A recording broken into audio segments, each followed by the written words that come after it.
안녕하세요. 오늘도 사연살롱을 찾아주셔서 감사합니다. 저는 30대 초반의 직장인입니다. 전에 다니던 직장 동료의 소개로 동갑인 남편을 만났어요. 연애한 지 1년도 채 안 돼서 결혼했죠. 너무 일에만 치여 사느라 결혼은 물론이고 연애에도 관심이 없던 저에게 어느 날 직장 동료가 저랑 너무 잘 맞을 것 같은 사람이 있다면서 한번 만나보라고 권했어요. 썩 내키진 않았지만 제 나이도 어느덧 30을 향해 가는 데다 주위 친구들이나 지인들이 하나 둘씩 결혼을 해서 그런지 내심 좀 불안한 마음도 있었거든요. 결혼을 안 한다는 생각은 없었거든요. 연애를 쉰 지도 너무 오래돼서 계속 이대로 가다간 평생 노처녀로 늙어갈 거란 생각을 하니까 정신이 번쩍 들더라고요. 소개시켜준 직장 동료가 말하길 요즘 남자답지 않게 순수하고 진국인 사람이라며 자기가 결혼만 안 했어도 적극적으로 대시하고 싶은 사람이라고까지 말하더라고요.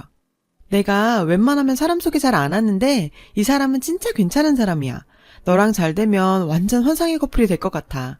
성격이나 성향이 둘이 아주 딱이라니까. 내가 결혼만 안 했어도 벌써 내 남자 만들었을 텐데. 도대체 어떤 사람인지 한 번은 꼭 만나보고 싶어졌어요. 결국 만나러 가게 됐어요.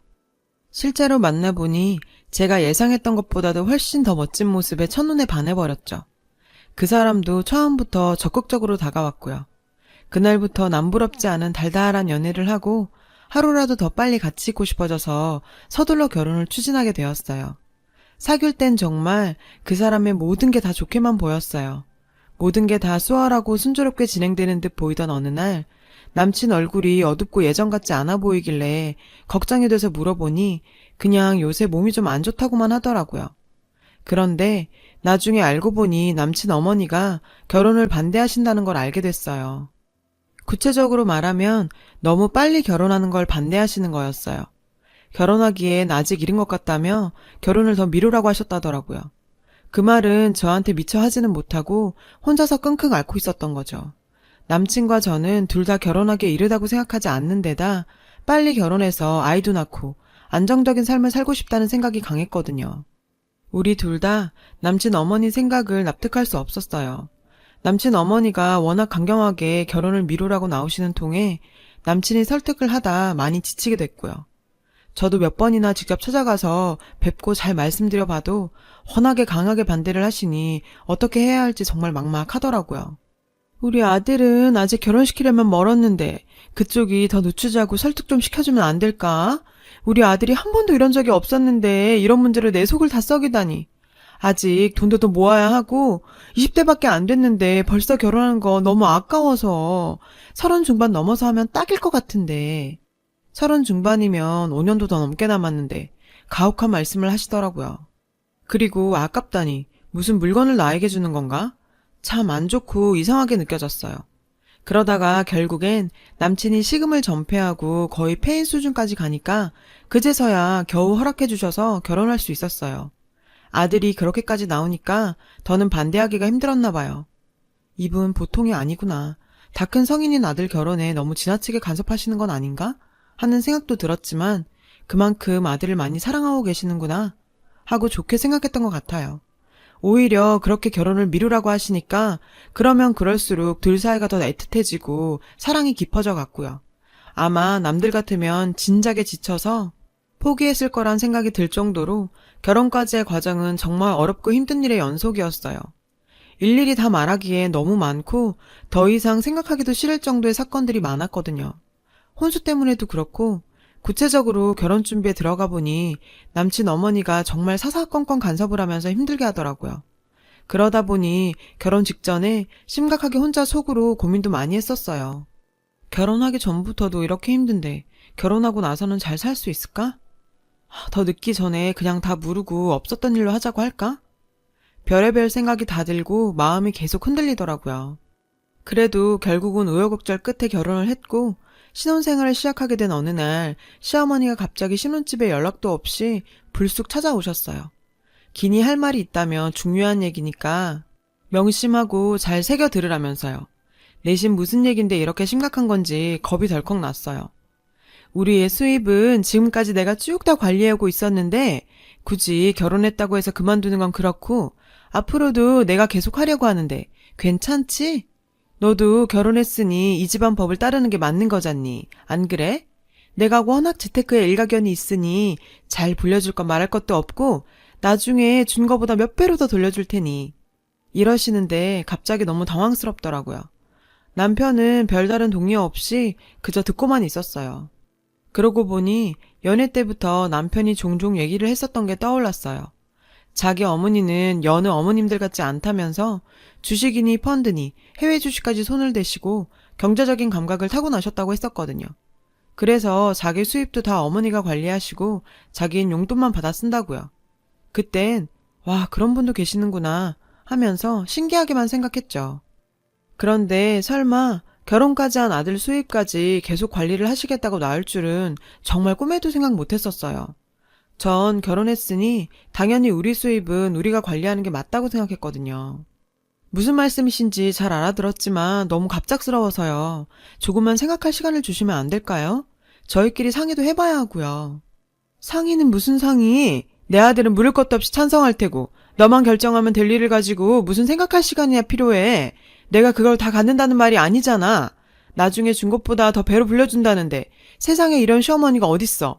너 이런 시어머니 봤니? 드러나 봤어? 나 같은 사람 어디 가도 없을 거다. 넌 네가 얼마나 운이 좋고 복 받은 줄도 모르지? 그리고 한 달에 한 번 가계부 써서 보내라. 내가 너 경제관념도 보고 초반에 잡아줄게. 잊지 말고 꼭 써서 보내. 일주일에 한 번 보내라고 할 거 많이 줄여준 거야. 그리고 앞으로 차차 네 수입도 내가 관리해줄 테니 그리 알고. 세상에 도대체 이건 또 무슨 말인지 갈수록 더 황당하고 어이가 없었지만 그땐 어쩔 수 없이 그냥 긍정도 부정도 아닌 어정쩡한 반응을 보였던 것 같아요. 신혼 초에 너무 무방비 상태에서 생각하지도 못한 일을 당하니 어찌할 바를 모르겠더라고요. 어머님이 집으로 돌아가시고 나서 남편과 바로 얘기를 나눠봤어요. 자기야, 지금 어머님 말씀이 도대체 무슨 말이야? 왜 어머님이 자기랑 내 수입을 관리해? 지금까진 그렇다 해도 결혼했으면 당연히 분리해야 하는 거 아니야?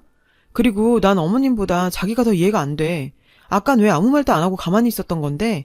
설마 진짜로 우리 수익 관리를 다 어머님께 맡기고 날 보고 가계부라도 써서 바치라는 거야 지금? 그랬더니 남편 놈 말이 더 가관이었어요. 얼굴 표정 하나 안 바꾸고 담담하게 말하면서 난 우리 엄마한테 다 맡기는 게 좋다고 생각해. 우리 둘 다 아직 어리고 직장생활 하는 것도 바쁘고 벅차잖아? 솔직히 우리 재테크까지 생각할 여유도 없고 능력도 안 되잖아? 내가 전에도 말했듯이 우리 엄마 재테크의 달인이야. 믿고 맡기면 크게 불려주실 거니까 자기도 너무 그렇게 부정적으로만 생각하지 마. 엄마가 우리 집 재산 불린 거 알면 놀랄걸? 설마 우리 돈 가지고 튀실 것도 아니고 좋으면 좋았지 나쁠 일은 절대 없을 거니까. 그리고 가계부 써서 보내는 것도 그렇게 나쁜 것만은 아니야. 경제관념이 제대로 잡힐 수도 있는 좋은 기회가 될 거야. 과소비도 덜하게 될 테고. 정말 기가 막혀서 더는 대꾸할 말이 안 나오더라고요. 도대체 어머님이 얼마나 대단한 재테크의 달인이며 재산을 불려놓으셨는지 모르겠더라고요. 보여줄 증거도 없었고요. 알고 싶지도 않지만 하는 얘기를 듣자 하니 은근히 기분 나쁜 게 졸지에 제가 경제관념도 없고 과소비를 일삼는 사람이 된 것 같더라고요. 결혼 전에는 이런 일에 대해 이런 방구도 없더니 어쩜 내 의견은 묻지도 않고 이런 식으로 아무렇지도 않게 말할 수가 있는 건지 정말 내가 알던 그 사람이 맞나 처음으로 의문이 들고 회의감이 들기 시작했어요. 한편으론 이런 일로 신혼 초부터 감정 싸움도 하기 싫었고 생각할 시간이 필요해서 얼마 동안은 대면대면한 상태로 지냈어요. 다들 그렇겠지만 저도 결혼 전부터 갖고 있던 로망이 결혼하고 나서도 변하지 않고 연애할 때처럼 사는 거였거든요. 주위에 사귀다 금방 헤어지거나 이혼하는 커플들을 많이 봐왔기 때문에 저는 그러지 않기로 다짐했었고요. 그래서 웬만한 일에는 화내지 말고 내가 먼저 이해하고 참자고 생각했어요. 그래, 한 발 물러나면 될 일인 걸 뭐 싶었죠. 자연스럽게 남편 월급을 계속 시어머니가 관리하게 되었어요. 그런데 한 달에 한 번 가계부 적어보내는 일은 정말 곤욕이었어요. 가계부 보낼 때가 되면 제가 안 보낼까봐 미리 카톡으로, 전화로 남편을 통해서도 끊임없이 보내야 한다고 집요하게 연락을 해왔기 때문에 안 보낼 수가 없었거든요. 그리고 남편이 보내도 안 되고 꼭 제가 써서 보내라고 했어요. 정말 생각할수록 짜증이 나는 게 하나하나 제가 뭘 샀는지, 어디서 샀는지 10원 단위까지 구체적으로 써서 보내야지. 안 그러면 바로 전화가 와서는 꼬치꼬치 캐물었어요. 그러면서 잔소리를 늘어놓기 시작했는데 세상에 넌 어쩜 이렇게 돈 알기를 우습게 하니? 도대체 쓸데없는 지출이 왜 이리 많아? 널 제대로 가르치려면 몇십 년이 걸려도 모자라겠다. 이런 식으로 늘 꼬투리를 잡고 비하했어요. 그리고 정말 유독 참을 수 없었던 건 저희 친정엄마 생신으로 50만 원을 지출한 게 있었는데 이걸 쓸까 말까 고민하다가 결국 써서 보냈는데 그게 화근이었어요. 전화를 해서 쌩 난리를 치더라고요. 도대체 친정에 보낸 50만 원은 왜 보낸 거야? 사돈 어른 환갑이었니? 내가 알기론 아니라고 들었는데. 더 이상은 못 참겠어서 얘기했어요. 친정엄마 생신이신데 제가 바빠서 못 챙겨드릴 것 같아 그냥 현금으로 드렸어요. 아무리 시어머님이라셔도 제가 이런 것까지 말씀드려야 해요? 남편 돈도 아니고 제가 번 돈으로 드린 겁니다. 그리고 더는 가계부 안 적어 보낼 거예요. 라고 말하니 노발대발 화를 내면서 얘 말하는 것 좀 보게. 겨우 생일에 그 정도로 큰 돈을 보내? 10만 원을 보내도 충분히 큰 돈이야. 환갑이라도 되는 날엔 도대체 얼마를 보내려고 그래? 넌 왜 그렇게 돈에 대한 관념이 없니? 니네 친정에선 그렇게 가르쳤어? 너희 엄만 그 돈을 덥석 받으시던? 딸이 결혼을 했으면 시집식구 된 건데 전부터 짐작은 했지만 없어도 염치가 너무 없으시네. 그리고 네 돈이 어딨니? 결혼했으면 내 아들이랑 공동재산인 거고 내 아들 재산 관리하니까 네 돈도 결국 내 돈인 거지. 그리고 어디서 벌써부터 시애미 말을 우습게 알고 가계부를 안 써보내겠다는 말이 나와? 처음부터 알아봤지만 너 정말 안 되겠구나. 듣자 하니 살다 이런 근본 없는 신박한 개논리는 도대체 어디서 나온 건지 정말 소름이 닫히더라고요. 더 이상 저도 너무 질려버렸고 말도 통하지 않는 데다 진심으로 중증 환자 아닐까 하는 생각까지 들었어요. TV에서나 나올 법한 정상이 아닌 사람들처럼요. 시어머니 본인이랑 남편 눈만 모르고 있지만 누가 봐도 저처럼 생각할 것 같았죠. 이런 얘기를 더 이상 남편이랑도 나눠봤자 근본적인 해결도 안 되고 사회만 더 나빠지고 힘든 하루하루가 계속됐어요. 행복해야 할 신혼생활이 점점 지옥으로 변해가기 시작했고요. 남편과의 사이도 이 문제로 점점 더 나빠지기 시작했어요. 처음엔 남편도 제 편을 들어주는 척만 하더니 나중엔 팔이 안으로 굽는다고 자기 엄마 편만 들더라고요. 우리 엄마에 대해서 그렇게 나쁘게 말하지 마. 너도 아주 문제가 없는 건 아니잖아? 왜 자꾸 우리 엄마 말에 토를 달고 나쁘게만 생각해? 내가 장모님에 대해 너처럼 얘기하면 넌 기분 좋겠어? 아니잖아. 나 솔직히 기분 나빠. 라고 말하는데 진심으로 쌍욕하면서 발로 뻥 차버리고 싶은 생각이 간절했어요. 어디서 우리 엄마 얘기를 입에 올리는 건지. 우리 엄마 니네 엄마처럼 너 안 괴롭히거든. 자꾸 신경을 쓰고 스트레스를 받고 화를 참다 보니 어느 날 거울을 보니까 원형 탈모가 다 생겼더라고요. 우울증에 불면증에 몸과 마음이 이만저만 망가진 게 아니었어요. 더 이상 이대로는 안 되겠어서 오랜만에 백화점으로 기분 전환 겸 둘이 같이 쇼핑을 다녀왔어요. 꼭 비싼 무언가를 사서가 아니라 오랜만에 바람도 쐬고 맛집도 가고 사고 싶은 것도 사니까 예전 연애할 때로 돌아간 것 같더라고요. 카페에서 커피 마시면서 이런저런 얘기를 하니까 그간 쌓인 것도 좀 풀리고 안 좋던 사이가 조금은 회복된 것 같았어요. 그런데 이게 웬일일까요? 기분 좋게 돌아왔는데 집이 난장판이 되어 있었어요. 시어머니가 빈집에 들어와 살림을 다 뒤지고 있더라고요. 쓰레기통까지 뒤져서 끝까지 안 짜버린 치약이며 샴푸 같은 세제통을 꺼내놓았고 제 옷장 안까지 다 뒤졌더라고요. 그걸 보고 있자니 저도 이성을 상실하고 지금 뭐 하는 거냐고 소리칠 수밖에 없었어요. 남편도 옆에서 같이 놀란 눈치였지만 말리진 않고 그냥 보고 서 있기만 했어요. 이 나쁜 년, 어디서 저딴 게 들어와서 내 아들을 망쳐놔? 살림이 이게 다 뭐야? 그리고 왜 연락은 안 받고 가계부는 왜 안 써보내? 내가 니네 친정집 찾아가서 따지려던 거 겨우 참고 이리를 왔는데 이 지경일 줄은 몰랐네. 우리 아들이 사기 결혼을 해도 단단히 했어. 이건 고속감이야. 하더니 제가 들고 있던 쇼핑백을 확 채가더라고요. 그러면서 제가 사온 물건들을 하나 둘씩 꺼내놓더니 이렇게 비싼 걸 겁도 없이 턱턱 잘도 사왔네. 세상에 이게 다 얼마짜리야? 백화점에서 산 걸 보니 한두 푼 쓴 게 아닐 텐데 이딴 게 다 뭐가 필요하다고 이렇게 사치를 부려. 이게 다 내 아들 돈으로 내 허락도 없이 함부로 막 사들인 거잖아. 당장 돈 내놔. 하면서 제가 사온 니트를 구기면서 찢으려고 하고 그게 안 되니 구두는 던져버리고 난리를 피우기 시작했어요. 남편이란 놈은 말리기는커녕 이젠 아예 멀찍이 떨어져서 강 건너 불구경하듯 앉아만 있었죠. 하루 이틀 보는 광경이 아닌 듯 보이더라고요.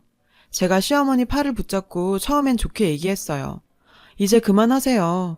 여긴 저희 집이기도 하니까 더 이상 낭동 그만 부리세요 하니까 뭐라고 이게? 어디서? 하면서 제 머리채를 잡았는데 그걸로는 분이 안 풀렸는지 제 팔을 물었어요. 갑작스런 상황에 놀라서 시어머니 얼굴을 잡아 때렸는데 남편 놈이 그제야 달려오더니 자기 엄마를 떼어놓더라고요. 그래서 남편한테도 따졌어요. 자기도 문제가 있어. 어머님 이 정도면 심각한 병인 거야. 진작에 병원에 모시고 갔었어야지. 그리고 왜 늘 그렇게 반가만 하고 있는 건데? 하니까 시어머니가 자기 아들 욕했다고 또 달려들었어요. 단단히 작정을 하고 이성을 잃고 덤비는데 웬만큼 해선 감당이 안 되겠더라고요. 시어머니를 침대 쪽으로 밀쳐서 눕혔어요. 그랬더니 이젠 남편놈이 달려들어서 저한테 덤비는 거예요. 어디서 우리 엄마한테 손을 대냐면서 저를 밀더라고요. 니네 엄마가 먼저 손댄 거거든? 정당방위 몰라? 저도 지지 않고 일어서서 남편이 시어머니 옆으로 밀어버렸죠. 정말 꼴사납게 꼬꾸라지는데 저도 어디서 그런 힘이 나왔는지 모르겠어요.